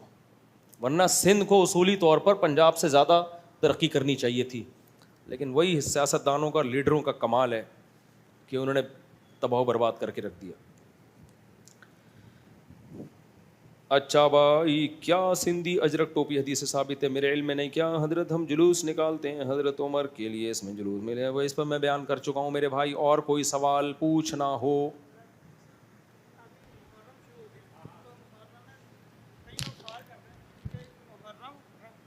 محرم, ربیع اول اور یہ انتقال کا کھانا آپ لوگ کیوں نہیں کھاتے ہو؟ ہاوڑے ہو کیا آپ؟ اس میں کیا ہو آپ؟ نہیں, ہم کیوں نہیں کھاتے محرم کا ربیع الاول کا؟ ان کو بولو میرے بھائی ہم بدعت کی تائید نہیں کرتے. کس فرقے سے تعلق رکھتے ہو جی؟ کہتے ہیں کہ کس فرقے سے فرقے سے نہیں بھائی, ہم اہل سنت والجماعت میں سے ہیں. سنت کا مطلب نبی کی سنت, قرآن کی وہ تشریح جو نبی کی سنت سے ثابت ہو, اور جماعت کا مطلب حدیث کی وہ تشریح جو صحابہ جس پہ چلے ہوں. تو صحابہ کو فالو کرنا ہمارے مسلک کا, ہمارے مذہب کا حصہ ہے. تو اس لیے صحابہ نے ربیع الاول نہیں منایا, محرم نہیں منایا, اس لیے ہم بھی نہیں مناتے. اس کے کھانے ہم نہیں کھاتے کیونکہ کھانا کھا کے آپ تائید کر رہے ہو, اس لیے اوائڈ کرتے ہیں. باقی جو کھا رہا ہے اس کو کھانے دو, آپ اس کے کباب میں ہڈی بننے کی کوشش نہیں کرو بھائی. گلے پڑتے جب آپ بحث کرو گے تو گلے پڑیں گے نا, کسی کے پاس گلے پڑنے کا ٹائم تھوڑی آتا. مفتی صاحب میرا سوال یہ ہے کہ اگر کوئی شخص کے بارے میں یقین ہے کہ یہ خلفائے راشدین اور صحابہ اکرام کو گالیاں دیتا ہے, کیا ایسے شخص پر کفر کی فتویٰ لگ سکتی ہے یا نہیں؟ دیکھو, جو حضرت ابو بکر حضرت عمر کو گالیاں دیتا ہے اس کا اسلام سے کوئی تعلق نہیں ہے, کیونکہ حضرت ابو بکر کی صحابیت کو قرآن نے بیان کیا ہے. اس لیے علامہ شامی نے لکھا ہے جو حضرت ابو بکر کی صحابیت کا انکار کرے وہ غیر مسلم ہے, کافر ہے, وہ مسلمان نہیں ہو سکتا. لیکن جو کر رہا ہو اسپیسیفک اس تک فتویٰ لگانا چاہیے. سب کو ایک لاٹھی سے نہیں ہانکنا چاہیے, سمجھ رہے ہو؟ ہاں بھیا مائک وہاں تک پہنچا دو. مفتی صاحب میرا یہ سوال ہے کہ یہ کلر کے ڈبوں میں ٹوکن آتا ہے, کیا کلر کے ڈبوں میں ٹوکن آتا ہے؟ کلر کے ڈبوں میں انعامی ٹوکن جائز ہے, وہ اس پہ جو انعام نکلتا ہے وہ لینا بھی جائز ہے. وہ کاریگر کے لیے صحیح یا مالک سے؟ نہیں, وہ مالک کے لیے ہے. وہ کاریگر بیچ میں ٹوکن مارکیٹ سے وہ کر دیتے ہیں. اور جو لے چکا ہے اس کا بھی کیا کرے گا؟ اگر کاریگر نے بیچ میں سے ٹوکن پہ جو نفع لیا وہ مالک کو پہنچا دے, مالک تک پہنچانا ناممکن ہے تو صدقہ کر دے کسی غریب کو, اور اگر خود زکوٰۃ کا مستحق ہے تو اللہ کا نام لے کے کھا لے, پھر وہ توبہ استغفار کر لے. ان کو دے دو, وہ انکل کو, وہ کافی دیر سے. جلدی پہنچا دو میرے بھائی, کوئی بندہ مائک پہنچانے والا بھی تو ہونا چاہیے نا یار. الیاس بھائی اس کا خیال کرو آئندہ. السلام علیکم. وعلیکم السلام. یہ شیعوں کے گھر کا کھانا کھانا تو جائز ہے ناجائز ہے؟ ہمارا اہل سنت جماعت سے دیکھیں, میں ایک معذرت کے ساتھ 21ویں روزے کو یہ لوگ افطاری کا کرتے ہیں رمضان میں, تو ان کے ساتھ کھانا کھانا یا ان کے گھر کا کھانا جائز ہے یا ناجائز ہے؟ دیکھیں, شیعوں کے ساتھ کھانا کھانا جائز ہے. انسان ہیں, پاکستان میں رہتے ہیں, کوئی حرج نہیں ہے. لیکن بات شیعوں کے کھانے کی نہیں ہے, بات ہے محرم کا کھانا یا ربیع الاول کا کھانا. تو چاہے وہ سنی ہو شیعہ ہو, کیونکہ کنڈے تو سنی بھی کرتے ہیں اور ربیع الاول کے حلوے مانڈے تو سنی بھی چلا رہے ہیں. تو بات شیعہ سنی کی نہیں ہے, بات یہ ہے کہ جو بھی بدعت کا کھانا کرے گا, چاہے وہ محرم کا ہو, چاہے وہ ربیع الاول کا ہو, چاہے وہ تیجے کا ہو, چاہے وہ 40ویں کا ہو, چاہے وہ دیوبندی کا ہو, چاہے اہل حدیث کا ہو, وہ بدعت کا کھانا جائز نہیں ہے. سمجھتے ہیں؟ تو ہمیں کسی مسلک سے کوئی بیر نہیں ہے, ہمیں یہ ہے کہ بھائی یہ کھانا مذہب کے نام پہ آپ کھانا کھلا رہے ہو جبکہ مذہب سے اس کا ثبوت نہیں ہے, تو اس کھانے میں شرکت سے بدعت کی تائید ہوتی ہے, اس لیے اس سے اوائڈ کرنا لازم ہے. بعض علماء کرام حضور اکرم صلی اللہ علیہ وآلہ وسلم کی طرف ایک حدیث منسوب کرتے ہیں، وہ یہ کہ کوئی قافلہ سندھ کی طرف سے حضور اکرم صلی اللہ علیہ وآلہ وسلم کے پاس گیا اور حضور اکرم صلی اللہ علیہ وآلہ وسلم نے ان سے سندھی میں بات کی، تو یہ کوئی ثابت ہے یا اصل میں؟ میرے علم میں نہیں ہے، تحقیق کر کے بتاؤں گا میں. سندھی ہے بہت قدیم زبان، اور سندھ قوم بھی بہت قدیم، اور یہ سندھ کا نام بھی بہت قدیم ہے. السلام علیکم. وعلیکم السلام. ہم اہل سنت جیسے چار اماموں کو حق پہ مانتے ہیں. جی. اب شیعوں کے جو امام 12 جو کہتے ہیں، تو مطلب آپ کے خیال سے کہاں تک امام صحیح ہے؟ مطلب ہے جیسے حضرت علی سے کہتے ہیں پہلے امام ہے، تو کہاں تک امام صحیح ہم سمجھ سکتے ہیں؟ دیکھیں، شیعوں میں امامت کا کانسیپٹ الگ ہے، اہل سنت میں امامت کا کانسیپٹ الگ ہے. شیعوں میں جو امامت کا کانسیپٹ ہے میں اس پہ بحث نہیں کروں گا، وہ آپ شیعوں سے جا کے پوچھیں. ان کے ہاں امام اور پیغمبر تقریباً ایک ہی جیسے ہو گئے ہیں. جبکہ اہل سنت میں امام کا کانسیپٹ یہ ہے کہ قرآن و حدیث پہ جو ریسرچ کی ہے تو وہ ماہر تھے ریسرچ کرنے والے. غلطی ان سے بھی ہو سکتی ہے لیکن ان سے غلطی کا امکان کم ہے. تو ان کی تحقیق ہے، تحقیق قرآن و حدیث اور صحابہ کو سامنے رکھ کے ہی کی ہے. تو اس لیے اگر 100% یقین سے ثابت ہو جاتا ہے اگر ہمارے سامنے کہ اس میں امام حنیفہ کا قول قرآن و سنت کے خلاف ہے، تو اہل سنت پھر اللہ کے نبی کی بات کو لیں گے، امام حنیفہ کے قول کو نہیں لیں گے، اور کرتے بھی ایسے ہی ہیں. لیکن شیعوں کے ہاں جو امامت کا کانسیپٹ ہے وہ پتھر پہ لکیر ہے بالکل، سمجھ رہے ہیں؟ تو ہماری نظر میں یہ چاروں امام یہ ریسرچر تھے، محقق تھے، تو انہوں نے تحقیق کی ہے اور پھر امت نے ان کی تحقیق پر اعتماد کیا. تو اصل امام ہمارے نظر میں محمد صلی اللہ علیہ وسلم ہی ہیں. ان کی بات، نبی کی بات پہ حجت نہیں ہو سکتی، نبی کی بات سے آگے نہیں نکال سکتے ہم، بلکہ نبی کی بات کی تشریح کے طور پر ان کو لیا جاتا ہے کہ نبی کی بات کا ایک مطلب وہ ہے جو میری سمجھ میں آ رہا ہے، ایک مطلب وہ ہے جو امام حنیفہ کے سمجھ میں آ رہا ہے. تو ہم کیا کرتے ہیں بھائی، جو مجتہد کی سمجھ میں آ رہا ہے اس کو فالو کرو. لیکن یہ نہیں ہے کہ ہم ان کو نبی کے برابر قرار دے دیں، اصل تو نبی ہی کو فالو کرنا ہے. سمجھ رہے ہو کہ نہیں سمجھ رہے؟ جبکہ شیعہ حضرات کے یہاں امامت کا کانسیپٹ یہ والا نہیں ہے. نہیں، میرا سوال یہ ہے کہ جیسے حضرت علی، حسن، حسین، یہ تو ہم سمجھتے ہیں حق پہ ہیں. ان کے بیٹے امام حسین زین العابدین یہ کہتے ہیں کہ انہوں نے ایسی کوئی چیزیں نہیں کی حضرت حسین کے شہادت کے بعد، لیکن ان کے بعد جو امام چلے تو وہ بھی کیا صحیح عقیدے پہ تھے؟ نہیں، دیکھو شیعہ کے جو امام ہیں نا جن کی طرف نسبت کرتے ہیں وہ لوگ ٹھیک تھے. جیسے امام جعفر صادق تھے، وہ تو بہت بڑے عالم تھے، بہت بڑے بزرگ تھے. ہمارا شیعوں سے یہ اختلاف ہے کہ آپ نے بہت سی چیزیں جو امام جعفر صادق کی طرف منسوب کی ہیں وہ نسبت ٹھیک نہیں ہے. جیسے حنفی لوگ بھی بعض چیزیں امام ابو حنیفہ کے کھاتے میں ڈال دیتے ہیں اور کہتے ہیں دیکھو ہم فقہ حنفی کو فالو کرتے ہیں. ہم کہتے ہیں کہ بھائی یہ امام صاحب کی طرف اس کی نسبت ٹھیک ہے ہی نہیں، آپ نے خام خواہ میں اٹھا کے ان کے کھاتے میں. بہت ساری بدعتیں ہماری سوسائٹی میں ہے نا. تو اب کچھ دن پہلے کیا ہوا، ایک صاحب میرے پاس آئے، عالم تھے، کہتے ہیں میں ابو حنیفہ کے میں فقہ کو مضبوطی سے فالو کرتا ہوں. میں نے کہا فار ایگزامپل، کہتے ہیں میں فرض نماز کے بعد کبھی اجتماعی دعا چھوڑتا ہی نہیں ہوں. میں نے کہا کمبخت تو نے فالو بھی کس میں کیا ہے ٹھیک ہے نا، جو ثابت ہی نہیں ہے. تو فرض نماز کے بعد اجتماعی دعا تو ثابت نہیں ہے قرآن اور سنت سے. میں نے کہا تم نے امام حنیفہ کے کھاتے میں بھی ڈال دی اور پھر فالو بھی ڈٹ گئے اس پہ نا. تو یہ تو امام حنیفہ کے کھاتے میں ڈلتی نہیں ہے یہ دعا. تو اس طرح شیعہ حضرات نے بھی بہت ساری چیزیں ان ائمہ کے کھاتے میں ڈالی ہوئی ہیں، حالانکہ وہ ائمہ ان چیزوں سے بری ہیں. کوئی صحیح سند سے ثابت نہیں ہے کہ انہوں نے کبھی کسی امام جعفر صادق سے آپ یہ ثابت نہیں کر سکتے کہ وہ ماتم کی ترغیب دیتے ہوں، نوحے کی ترغیب دیتے ہوں. تو یہ ائمہ تو اس سے پاک تھے ان چیزوں سے. سمجھ رہے ہو؟ جیسے شیخ عبد القادر گیلانی کو غوث اعظم کہا جاتا ہے، تو کیا شیخ عبد القادر گیلانی اپنے آپ کو غوث اعظم ماننے پر راضی تھے کیا؟ وہ تو توحید پرست تھے بھائی. وہ کہیں گے تم ایسے ہی ہے جیسے عیسیٰ علیہ السلام کو عیسائیوں نے اللہ کا بیٹا کہہ دیا. حضرت عیسیٰ سے پوچھیں گے تو مان لیں گے اس کو؟ تو وہ کہیں گے تم نے میرے کھاتے میں ایسی چیز ڈال دی جس میں میں خود راضی نہیں ہوں. وہ تو خود توحید کے علمبردار تھے. چلیے. السلام علیکم. یہ نیاز اور خیرات ان دونوں میں کیا فرق ہے؟ اکثر لوگ نظر و نیاز کا نیاز اور خیرات میں کیا فرق ہے؟ یہ جو نیاز ویاز کرتے ہیں ان سے جا کے پوچھیں. ہم تو سیدھے صدقے کے قائل ہیں بھائی. چپکے سے کسی غریب کو کسی بھی ٹائم پہ کچھ کھلا دو، مدد کر دو، ثواب ملے گا، چاہے محرم ہو، سفر ہو، ربیع الاول، اس سے کوئی فرق نہیں پڑتا. مفتی صاحب میرا سوال یہ ہے، مسقط میں ہم وہاں نماز پڑھتے ہیں تو وہاں کے امام تکبیر تحریمہ کے لیے ہاتھ نہیں اٹھاتے، نہ ہی ہاتھ باندھتے، کیا ان کے پیچھے نماز پڑھنا جائز ہے؟ نماز ہو جاتی ہے، تکبیر تحریمہ کے لیے ہاتھ اٹھانا سنت ہے، کوئی واجب نہیں ہے. ہاتھ باندھتے بھی نہیں؟ نہیں تو ہاتھ چھوڑ کے بھی نماز جائز ہے. ہاں جی. السلام علیکم. وعلیکم السلام. مفتی صاحب یہ میرے دوستوں کے اوپر قرضہ ہے, اس کا کوئی طریقہ کار ہے؟ لڑائی ہی رہ گئی ہے بس. آپ کا قرضہ آپ دوستوں کے اوپر, آپ نے دیے کیوں؟ اچھائی کے لیے, برے وقت میں کام دیا.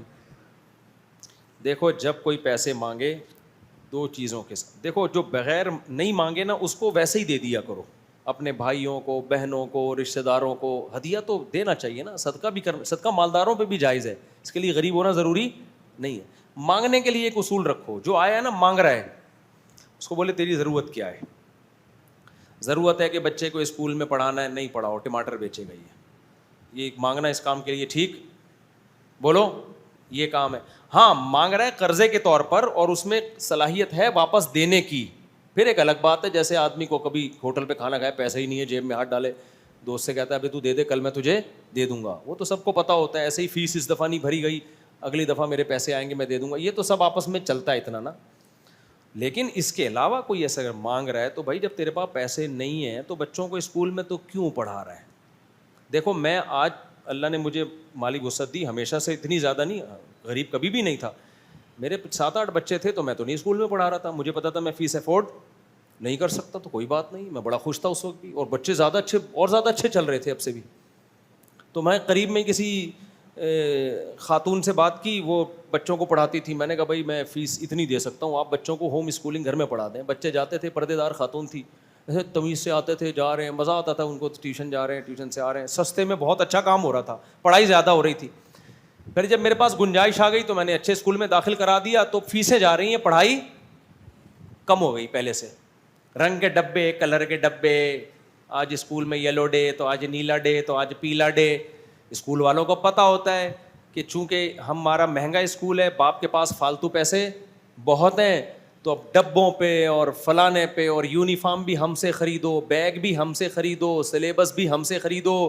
پڑھائی کے علاوہ الحمدللہ سب کچھ بہترین طریقے سے چل رہا ہے. پڑھانے کے لیے پھر وہ ٹیوشن ہی ہے, سمجھتے ہو کہ نہیں؟ پھر آپ کہتے ہو پھر پڑھا کیوں رہے ہو, کیا کریں, ہر جگہ یہی حال ہے, تو اب یا تو ہونا کوئی ایسے. پھر بھی ہمارے بچوں کا اسکول دوسروں کی نسبت بہت بہتر ہے, دوسروں سے کمپیئر کرو گے تو پھر بھی بہت بہتر. یہ میں اچھے اسکول کی بات کر رہا ہوں. تو جب پیسے نہیں تھے تو میں نے تو نہیں کہا کہ میری 3 بیویاں ہیں اور میرے اتنے بچے ہیں یار, کچھ اسکول کے یار میں کہاں سے, تو بھائی چھوڑو, نہیں پڑھاؤ. ہم نے تو اللہ کا شکر ہے, اللہ نے ہمیں بچایا, ہم نے کہا نہیں پڑھائیں گے یار, ٹماٹر بیچیں گے, کیا خیال ہے, یہ ذہن بنا لیا تھا, ٹماٹر بیچیں گے, کوئی مسئلہ نہیں ہے, ٹماٹر کی ریڑھی دیکھ لیں گے, بینک سے میزان بینک سے ریڑھی قسطوں پہ کوشش کریں گے پکڑنے کی. میرے بھائی دنیا جو ہے نا مسافر خانہ سمجھو گے تو سکون میں رہو گے. پیڑے کھانے کے لیے ہر آدمی زرداری بننے کی کوشش کر رہا ہے یہاں پہ, تو یہ کام مت کرو, اس سے نسل بھی روک رہا ہے, شادیاں بھی نہیں کر پا رہا وہ, اپنی زندگی کے مزے کرکرے. رزق بار بار قرآن کہتا ہے, اللہ کہتا ہے میرے ہاتھ میں. کس کے ہاتھ میں؟ میں چاہوں گا گھر بیٹھے دولت کے مار لگا دوں گا, نہیں چاہوں گا نا تو پیچھے بھاگتا رہے گا. آپ کو ایک شاہد انور نظر آ رہا ہے, کروڑوں شاہد انور اور بھی ہوں گے جنہوں نے اس سے ڈبل محنت کی ہوگی, پھر بھی وہ کہیں چوکیدار بنے ہوئے, کہیں ٹھیلا لگا رہے ہیں. وہ شاہد انور کی ویڈیوز دیکھ دیکھ کے نا لوگ پاگل ہو جا رہے ہیں, ابے اتنی ڈالر یوں. ہم بھی امیزون پہ جاتے ہیں بھائی, اس جیسے 20 گئے ہوں گے, ایک کامیاب ہو گیا اللہ کے ارادے سے, وہ بھی یبسط الرزق لمن یشاء ویقبض. اللہ کہتے ہیں جس کے لیے چاہتا ہوں رزق کے دروازے کھولتا ہوں, جس کے لیے میں نہیں چاہوں گا وہ امیزون کا اونر بن کے بھی غریب ہوگا. سمجھ رہے ہو؟ تو یہ قرآن بار بار اس لیے تو کہہ رہا ہے کہ یہ دولت کس کی تقسیم ہے؟ اللہ کی. ہاں اپنی طرف سے غفلت نہ کریں, ہوگا وہی جو اللہ چاہے گا. میں نے دیکھا بیٹھے بیٹھے لوگ کروڑپتی بن جاتے ہیں, کوئی بزنس نہیں آتا, ایک کاروبار میں ہاتھ ڈالا, قسمت تھی, چمک گئی, چل بھائی.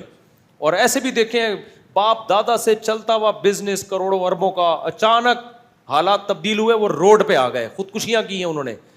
تو اس لیے دولت کو زیادہ لفٹ کرانے کی ضرورت نہیں ہے, بھیک نہ مانگو, جو ہے اس میں سروائیو کرو, چلاؤ. توکل کس پہ کرو؟ اللہ پہ. تو ہمارے پاس نہیں تھے, ہم نے کہا نہیں پڑھائیں گے, جاؤ ایسی کی تیسی.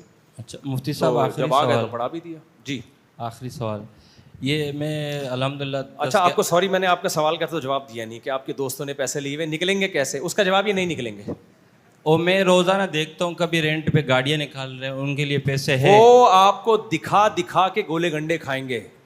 اور پھر 1 to بھی 5 نہیں دیں گے, یہ لکھ لو. 1 to 5 لینے کے لیے پیسے وہ ہیں. ابھی لینڈ کروزر پہ گھومیں گے, لیکن جب آپ پیسہ لینے جاؤ گے نا بولیں گے یہ لینڈ کروزر تو مجھے کسی نے دے دی, اس میں تو ڈیزل کے پیسے نہیں ہیں, اس کے تو ریپیئرنگ ہے.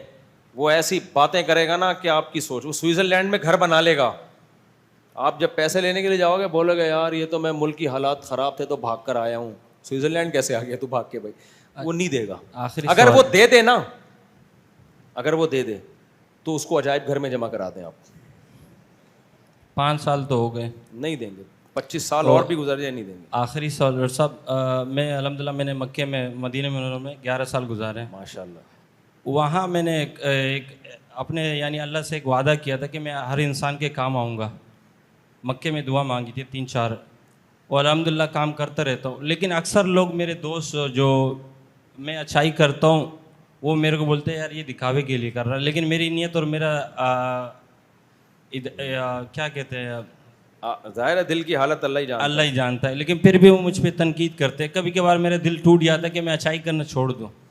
دیکھو جب بھی کوئی اچھا کام کرتا ہے انسان, میں اپنے بیانات میں بہت دفعہ یہ بتا چکا ہوں, سب سے پہلے شیطان دل میں ڈالتا ہے کہ تم لوگوں کے لیے کر رہے ہو. شیطان دیکھتا ہے اب یہ اچھا کام چھوڑ نہیں رہا نا, تو شیطان کہتا ہے تمہاری نیت تو اچھی ہے ہی نہیں, وسوسے ڈالتا ہے جس سے آدمی وہ کام چھوڑ دیتا ہے. اور شیطان کا حربہ کامیاب نہ ہو, شیطان پھر لوگوں کے دلوں میں ڈالتا ہے کہ اس کو تانا دو تم لوگوں کے لیے کر رہے ہو. جب آپ کو لوگ تانا دینا, علماء نے لکھا ہے کہ جو لوگوں کے تانے کے خوف سے اچھا کام چھوڑ دے اصل میں وہ ریاکار ہے. ریا کا مطلب اللہ کے مقابلے میں مخلوق کو لفٹ کرا رہے ہو آپ, تو آپ ریاکار ہو. اگر آپ نے چھوڑ دیا تو آپ ریاکار ہو, آپ مخلوق کو لفٹ کرا رہے ہو. تو لوگوں کو تانے دینے دیں. لوگ کہیں گے آپ کو ریا کر رہے ہو, دکھلاوا کر رہے ہو, آپ کرو بھائی. تو اس کے خوف سے چھوڑ دینا یہ ریاکاری ہے اصل میں. جی کوئی سوال؟ ہاں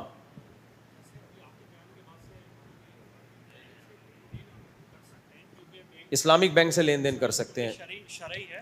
جی تو میرا سوال یہ ہے کہ جیسے اب ہم نے یہ سنا تھا کہ جیسے اگر دودھ کے اندر ایک قطرہ جو ہے وہ یورین ملا دیا جائے تو حرام ہو جاتا ہے پورا. تو بینکوں کا بینک تو اسٹیٹ بینک ہے, تو سارے پیسے وہیں سے آتے ہیں ہر بینک کے اندر. دیکھو سارے, یہ عجیب سی بات ہے. آپ کہہ رہے ہو دودھ میں ایک قطرہ شراب کا ملا دیں تو پورا دودھ حرام ہو جاتا ہے. تو اسلامک بینک کے اسٹیٹ بینک سے تعلقات ہیں, یعنی مالی معاملات ہیں, تو اسٹیٹ بینک کا کچھ سود کا پیسہ ادھر آ گیا تو سارا حرام ہو جائے گا. دیکھو جب شراب کا ایک قطرہ دودھ میں گرتا ہے, شراب بھی لیکوڈ ہے اور دودھ بھی کیا ہے لیکوڈ, وہ پورے اس میں سرایت کر جاتا ہے. لیکن حرام کا ایک نوٹ جب 1000 نوٹوں میں جائے گا نا تو وہ سرایت نہیں کرتا, وہ ایک الگ ہی رہتا ہے. تو فقہا نے اس کے اصول الگ بیان کیے ہیں کہ اگر حرام پیسہ حلال میں مکس ہو جائے تو سب کو حرام نہیں کہیں گے, بلکہ غالب کو دیکھیں گے, غالب کیا ہے, زیادہ اس میں کیا ہے. تو قطرے کی مثال یہاں بنتی نہیں ہے, کیونکہ قطرہ کیا, شراب کا ایک قطرہ ایسا تو نہیں ہوتا نا کہ الگ گھوم رہا ہے, وہ تو مکس ہو گیا نا. جب بھی آپ دودھ پیئیں گے تو وہ شراب کا قطرہ جائے گا. جبکہ حرام کا 1 روپے 1 لاکھ میں شامل ہو گیا, تو جب بھی آپ 1000 روپے کا نوٹ نکالیں گے تو ضروری تھوڑی وہ حرام والا نکل رہا ہو. 99% یہ ہے کہ وہ حلال والا نکل رہا ہوگا, اس لیے اس کو اس پہ نہیں قیاس کیا جا سکتا. ہاں کیا جا سکتا. السلام علیکم.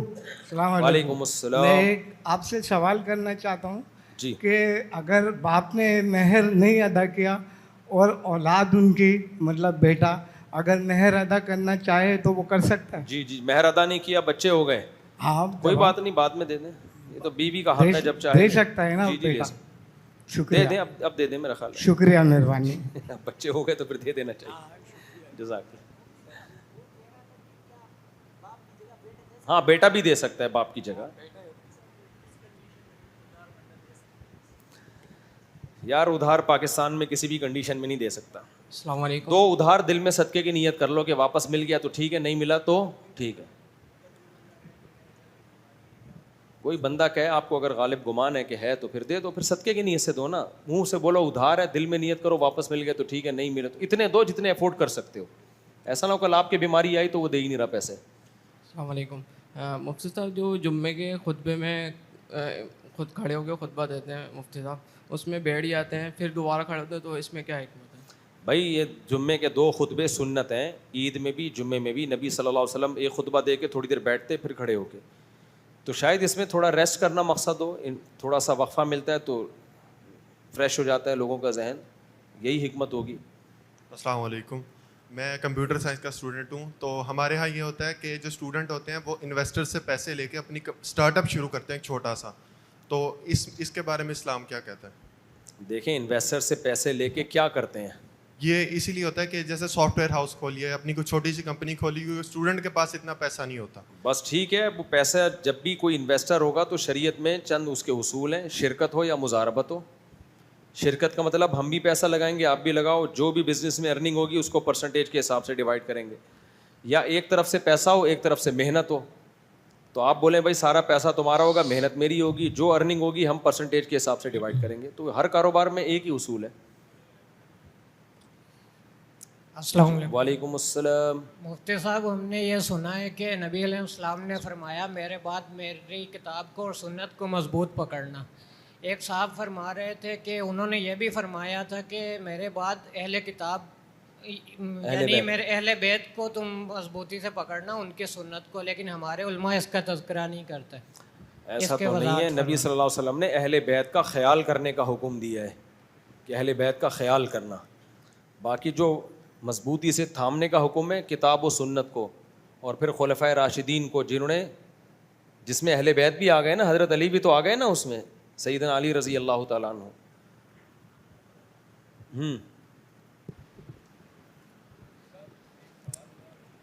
السلام علیکم. ایک سیکنڈ جی, کیسے ہیں آپ؟ ٹھیک ہے. اچھا, میرا یہ سوال ہے کہ اسلام میں گانا گانا یا گنگنانا کیسا ہے, اور دوسرا یہ کہ میوزیکل انسٹرومنٹس کا ہم سنتے ہیں کہ اس کے ساتھ جائز نہیں ہے, تو اس پہ تھوڑا سا آپ دیکھو, گانا بھی بری چیز ہے, برا عمل ہے. میوزک کے ساتھ تو ناجائز ہے, ویسے بغیر میوزک کے بھی برا عمل ہے, کیونکہ اس سے انسان گناہوں کی طرف مائل ہوتا ہے. البتہ علماء نے اس کی گنجائش دی ہے کہ میاں بیوی ایک دوسرے کو گانا سنا سکتے ہیں شاعری کی نیت سے, کیونکہ میاں بیوی کے معاملات الگ ہوتے ہیں. کیونکہ یہ چیزیں پھر جب گانا ویسی گا رہا ہے تو وہ پھر سنے گا جا کے, پھر وہ آگے جائے گا, تو برا عمل ہے, ناپسندیدہ عمل ہے. البتہ میاں بیوی کے لیے کچھ گنجائشیں الگ ہوتی ہیں, ان کے معاملات, ان کے تعلقات کی نوعیت الگ ہوتی ہے. السلام علیکم. بیوی کو گانا سناتا کون ہے؟ دل ہی نہیں کرتا لوگوں کا. کیا خیال ہے؟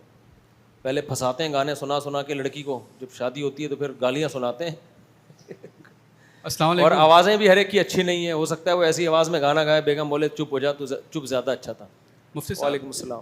اسکن پرابلم ہے تو داڑھی ذرا سی آتی ہے تو پمپلز ہونا شروع ہو جاتے ہیں, خارش ہونا. نہیں, داڑھی رکھ لیں آپ, ہمت کر کے اسکن اسپیشلسٹ کو بتائیں کہ بھائی کچھ مجھے ایسا لوشن تو داڑھی رکھوں. اور پمپلز آ رہے ہیں نہیں, وہ آ رہے ہوں گے, وہ جو شیو کرنے کی وجہ سے کریمیں لگاتے ہیں نا, یہ اس کی وجہ سے ہوتا ہے, داڑھی رکھنے سے. یہ 15 سال سے میرے ساتھ ہو رہا ہے, دانے آنا شروع ہو جاتے ہیں. ہمت کریں, ایک دفعہ بڑھا لیں, انشاءاللہ چند دنوں کے بعد سیٹ ہو جائے گا. کسی میڈیکل سائنس کی کتاب میں نہیں لکھا, جو میں نے ڈاکٹروں سے سنا ہے, کہ داڑھی رکھنے سے کوئی اسکن کا کسی بھی قسم کا کوئی پرابلم ہوتا ہے. نہیں ہوتا, وقتی طور پر ہو رہا ہے, وہ اس کو ہمت کر لیں. مفتی صاحب, میرا سوال یہ ہے کہ اگر کوئی بندہ کمانے کے لیے, مطلب پیسہ اس کے پاس اور وہ گولڈ خریدے کہ آگے ریٹ بڑھے گا تو مجھے کچھ منافع ہوگا, تو یہ ذخیرہ اندوزی کا گناہ تو نہیں ہوگا؟ گولڈ خریدے؟ گولڈ نہیں, کوئی ذخیرہ اندوزی نہیں. دیکھو, ذخیرہ اندوزی حرام ہے ان چیزوں میں جو انسان کی بنیادی ضرورت ہے, جس کے بغیر انسان کے لیے زندگی مشکل, جیسے آٹا ہے, چاول ہے, دال ہے. اب اس میں ذخیرہ اندوزی کر لی, آٹا مارکیٹ سے شارٹ ہو گیا تو غریب کی تو چیخیں نکل جائیں گی. یہ گولڈ تو مالداروں کے شوق ہے, غریبوں کے شوق نہیں ہے. اس کو آپ اسٹور کر سکتے ہو, کل بیچ دوں گا. پلاٹ ذخیرہ اندوزی ہو سکتی ہے, پراپرٹی خرید لی آپ نے, اس طرح کی چیزوں میں کوئی حرج نہیں ہے. اس میں تو بزنس نام ہی اسی چیز کا ہے نا, چیزیں خریدو گے, جب مہنگی ہوگی تو بیچو گے. السلام علیکم مفتی صاحب. وعلیکم السلام. مفتی صاحب, میرے 2 سوال ہیں. پہلا سوال یہ ہے کہ میں نے سنا ہے, ہم نے جہاں تک ابھی تک سنا ہے میں نے, کہ چاروں خلفائے راشدین جو ہیں ان کا ہمارے نزدیک وہ برابر ہیں. تھوڑا قریب کریں. لیکن میرے کچھ دوست احباب ہیں, ان کا کہنا یہ ہے کہ حضرت علی رضی اللہ تعالیٰ عنہ جو ہیں وہ ایک تو اہل بیت بھی تھے, دوسری بات یہ کہ حضرت محمد صلی اللہ علیہ وسلم نے فرمایا کہ اگر میرے بعد کوئی نبی ہوتا تو حضرت علی ہوتے, یا میری تم سے نسبت ایسی ہے جیسے حضرت موسیٰ کی حضرت ہارون سے تھی. تو اس کے بارے میں آپ کیا فرماتے ہیں؟ دیکھیں حضرت علی رضی اللہ تعالیٰ عنہ کے فضائل کم نہیں ہیں، کوئی ان کے فضائل کا منکر ہو بھی نہیں سکتا ایسا بدبخت۔ فضیلت کی دو قسمیں ہیں، ایک کہلاتی ہے فضیلت جزوی، ایک کہلاتی ہے فضیلت کلی۔ کلی فضیلت کسے کہتے ہیں اس کو سمجھیں۔ اللہ تعالیٰ نے سارے پیغمبروں کو دنیا میں بھیجا دین کی دعوت کے لیے، یہ پیغمبروں کا اصل کام تھا۔ اس بات میں ہمارے نبی کو تمام پیغمبروں پر فضیلت ہے، کیونکہ آپ کو ساری دنیا کے سارے انسانوں کے لیے بھیجا گیا ہے اور آپ کے بعد ساری شریعتیں منسوخ۔ تو یہ والی جو اصل فضیلت ہے یہ کس کو حاصل ہے؟ محمد صلی اللہ علیہ وسلم کو۔ لیکن کچھ جزوی فضیلتیں دوسرے پیغمبروں کو ہیں۔ سب سے زیادہ حسین پیغمبر کون تھے؟ یوسف علیہ السلام۔ ہمارے نبی پر وحی آتی تھی جبریل کے ذریعے، لیکن موسیٰ علیہ السلام پر جبریل کے ذریعے نہیں، اللہ کوہ طور پہ بلا کے براہ راست ہم کلام ہوتے۔ اب کوئی یہودی کہ موسیٰ کلیم اللہ سے تو اللہ خود کلام کر رہا ہے، محمد صلی اللہ علیہ وسلم پہ فرشتہ بھیج رہا ہے، تو کون افضل؟ ہم کہیں گے بھائی اس خاص فضیلت میں تو حضرت موسیٰ افضل ہے، اللہ براہ راست کلام کر رہا ہے۔ لیکن رسالت کی فضیلت جس بیس پر ہے نا، وہ بیس کس میں سب سے زیادہ ہے؟ محمد صلی اللہ علیہ وسلم میں۔ تو ایسے ہی صحابہ کو جو اللہ نے فضیلت دی ہے نا، جزوی فضیلتیں تو بہت سارے صحابہ کو ہیں۔ جیسے حضرت علی کی فضیلت ہے داماد رسول ہیں، نبی کے چچا زاد بھائی ہیں، بہادری میں بہت مشہور تھی آپ کی بہادری، زہد فی الدنیا، دنیا سے بے رغبتی میں حضرت علی کی مثالیں ہیں، ٹھیک ہے نا، سیدنا علی رضی اللہ تعالیٰ عنہ کی۔ تو یہ جزوی فضیلتیں ہیں۔ انت منی بمنزلتی ہارون من موسیٰ، تمہاری میری نسبت وہ ہے جو ہارون کو کس سے نسبت تھی؟ موسیٰ سے نسبت تھی۔ تو یہ ساری جزوی فضیلتیں ہیں۔ لیکن جو کلی فضیلت ہے کہ نبی کا کام تھا رسالت، تو رسالت میں جو آپ کے جانشین بنے ہیں، جنہوں نے پیغمبر کے دنیا سے جانے کے بعد پورا نظام مضبوطی سے سنبھالا ہے، ان میں سب سے پہلا نمبر کس کا ہے؟ ابو بکر کا۔ تبھی امت نے ان کو سب سے پہلے منتخب کیا کہ آپ کے ہوتے ہوئے کوئی دوسرا نہیں۔ اور نبی نے اپنی موت سے پہلے مصلی پہ کس کو کھڑا کیا؟ ابو بکر کو۔ سیدنا علی بھی ہمارے لیے قابل احترام، لیکن مصلی ان کے حوالے نہیں کیا آپ نے۔ تو یہ جانشینی والا جو عنصر ہے نا، یہ کلی فضیلت ہوتی ہے۔ پھر اتنے آپ اس میں سینسٹیو تھے، حساس تھے کہ حضرت عائشہ کہتی ہیں ہم نے کہا کہ عمر کو کھڑا کر دیں آپ۔ ابو بکر رقیق القلب ہیں، نرم دل ہیں، آپ صلی اللہ علیہ وسلم غضبناک ہوئے، فرمایا انتن صواحب ابی یوسف، صواحب یوسف، جیسے یوسف علیہ السلام سے عورتیں جھگڑا کر رہی تھی ایسے تم جھگڑا کر رہی ہو، تو ابو بکر ہی ہوں گے مصلی پہ۔ تو یہ آپ اپنا جانشین بنا رہے ہیں کہ میرے بعد اس امت کو سنبھالے گا کون؟ ابو بکر۔ تو یہ کلی فضیلت کس کو دے کے جا رہے ہیں نبی؟ ابو بکر کو، حالانکہ اس وقت اہل بیت بھی موجود تھے۔ تو کلی فضیلت میں اپنا جانشین جو مقرر کیا جاتا ہے نا، ٹھیک ہے، داماد نہیں بنایا، اور یہ بھی نہیں کہا کہ ہارون کو جو نسبت ہے، لیکن جانشینی والی نسبت کس کو دی جا رہی ہے؟ پریکٹیکلی حضرت علی کو بھی ہارون سے نسبت کہا، لیکن عملی طور پر مصلی پہ کھڑا تو کس کو کیا گیا ہے؟ پریکٹیکلی جو کھڑا کیا جا رہا ہے وہ ابو بکر کو۔ پھر حضرت ابو بکر کی جو وفات کا وقت تھا تو اتنے سارے لوگ موجود تھے، تو ابو بکر نبی کے خلیفہ تھے، انہوں نے نائب کس کو متعین کیا؟ عمر کو۔ سمجھ رہے ہو کہ نہیں سمجھ رہے؟ انہوں نے کس کو متعین کیا ہے؟ تو یہ جو نبی کی جانشینی والا عنصر ہے نا، دیکھو جب بھی کوئی نیک آدمی ہوتا ہے تو وہ اپنا جانشین اس کو بنا کے جاتا ہے جس کے بارے میں خیال ہو کہ میرا پورا پراپر کام یہ سنبھالنے کی طاقت سب سے زیادہ رکھتا ہے۔ پھر حضرت عمر کو بنایا گیا، اور حضرت علی کو نہ ابو بکر پہ کوئی اعتراض تھا نہ عمر پہ۔ حضرت علی ابو بکر کے ہاتھ میں بھی بیعت ہوئے اور حضرت عمر کے ہاتھ میں بھی بیعت ہوئے۔ تو اب جو کام ہو رہا ہے وہ تو مدعی سست اور گواہ چست۔ پھر حضرت عمر نے 6 افراد کی کمیٹی بنائی، ان 6 نے منتخب کس کو کیا؟ سیدنا علی کو، سوری حضرت عثمان کو، وہ بھی داماد رسول ہیں، اور 2 بیٹیاں ان کے نکاح میں گئی ہیں یکے بعد دیگرے۔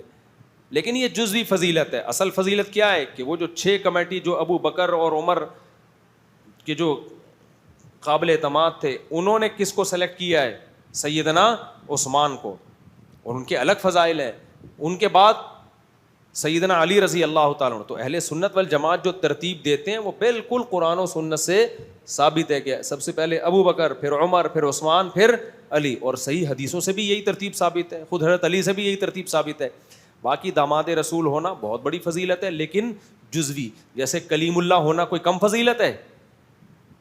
ہے بھائی کوہ طور پہ بلا کے اللہ ہم کلام ہو رہا ہے, کم فضیلت ہے, لیکن یہ کیا ہے, جزوی ہے. اس کی بیس پر حضرت موسیٰ کا مقام محمد صلی اللہ علیہ وسلم سے بلند نہیں ہوتا. تو نبی اپنے مصلی پہ جن کو کھڑا کر کے جا رہے ہیں, سیدنا علی کو یہ فضیلت ہے کہ آپ داماد رسول ہیں, لیکن اس کی بیس پر جو کلی فضیلت ہے اس میں وہ ابو بکر سے آگے نہیں ہو سکتے, کیونکہ مصلی کس کے حوالے کیا جا رہا ہے, اور بہت مضبوط لہجے میں, کوئی اتفاقی طور پہ نہیں حوالے کیا جا رہا, بلکہ آپ غصہ کر کے کہہ رہے ہیں کہ ابو بکر سے کہو کہ فلیصلی, مروا ابا بکر فلیصلی بالناس, حکم دو ابو بکر کو جا کے کہ وہ مصلی پہ کھڑے ہوں.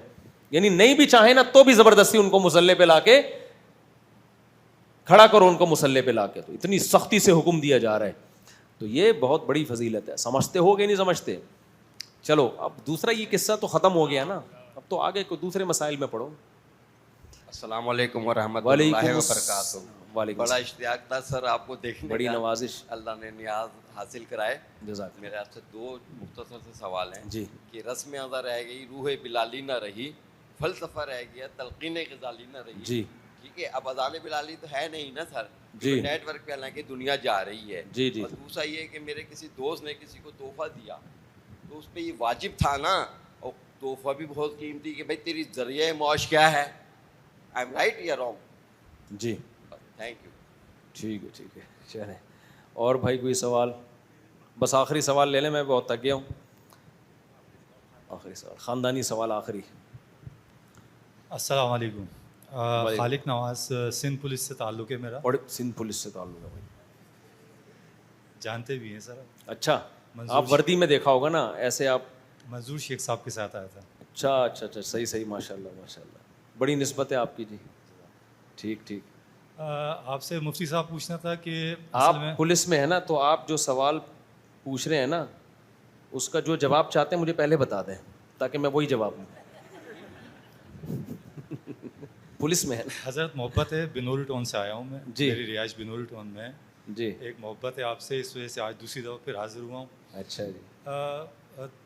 ہماری جو ڈیوٹی ہے نا وہ ڈیوٹی پروٹوکول کی ڈیوٹی ہے. تھانوں میں سے میں ویسے انوائٹ کرتا ہوں نا, کیونکہ حرام اور حلال کا بڑے معاملات ہیں اس کے اندر. پروٹوکول میں یہ ایسے ہوتا ہے کہ الحمدللہ اللہ کی توفیق ہے 5 وقت کی نماز الحمدللہ پڑھتے ہیں گھر میں, جب ڈیوٹی اس سے نہیں ہوتی. اب 2-3 گھنٹے پہلے انتظام لگتا ہے روڈ کے اوپر, زرداری صاحب آ رہے ہیں اور VIP پروگرام ہے اور فلانا ڈمکانا جیسے بھی.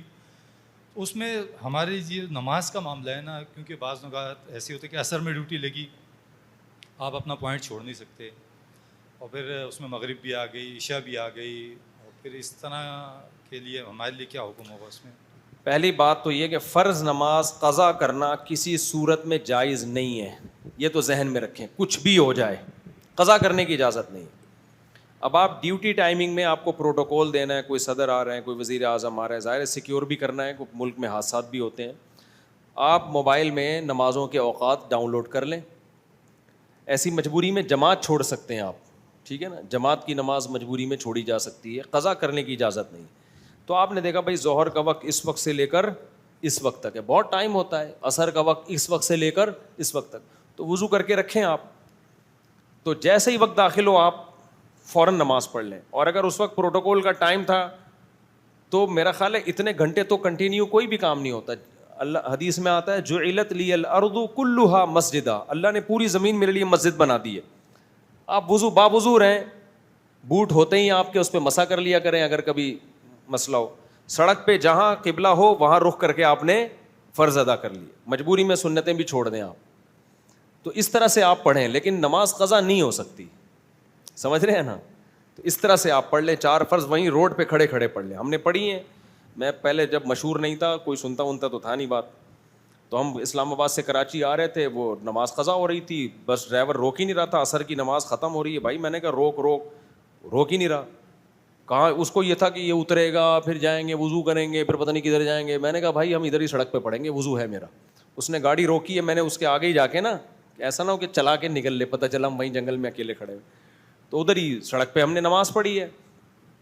تو اللہ نے پوری زمین کو پاک کر دی ہے, تو روڈ بھی پاک ہے. جب تک اس پہ کوئی گوبر نظر نہیں آ رہا اس کو کیا سمجھا جائے گا, پاک. جہاں ہے وہیں کھڑے کھڑے فرض پڑھ لیں.